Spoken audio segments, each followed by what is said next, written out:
Merci, Monsieur le Président. Il a été dit et rappelé par vous-même, mais aussi par le préfet de police, avant même les événements de samedi, qu'un pic de violence était attendu et qu'un certain nombre de Black Blocs étaient attendus à Paris. C'est dire que l'épisode n'a pas surpris les forces de l'ordre. Pourtant, vous auriez mobilisé 5000 policiers et gendarmes, alors que le 8 décembre, ils étaient 8000. Quelle en est la raison ? Vous avez évoqué par ailleurs le fait que la préfecture de police n'aurait pas respecté les consignes. Mon collègue Grosdidier l'a évoqué à l'instant. C'est assez curieux que vous rendant sur place avec le Premier ministre à 16 h, vous n'ayez pas pu constater qu'il y avait un problème avec les consignes que vous aviez données.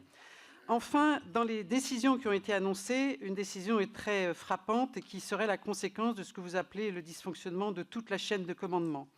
Vous avez décidé de remplacer le préfet de police, mais plus encore, ont été évincés le directeur de cabinet du préfet et le directeur de la sécurité de proximité de l'agglomération parisienne. En quelques heures, ce sont donc 3 hauts responsables de la préfecture de police qui sont donc remplacés. Et le nouveau préfet de police, qui est Didier Lallement, ce n'est pas lui faire injure que de rappeler qu'il n'a jamais fait carrière au sein de la PP. Donc ma question est, quel est le motif de toutes ces évictions ?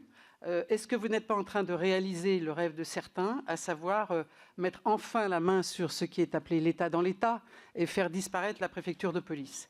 Dernière question, 174 enquêtes auraient été confiées à l'IGPN. Nous n'en avons jamais eu aucun écho. Quels sont les résultats aujourd'hui ? Merci, chers collègues.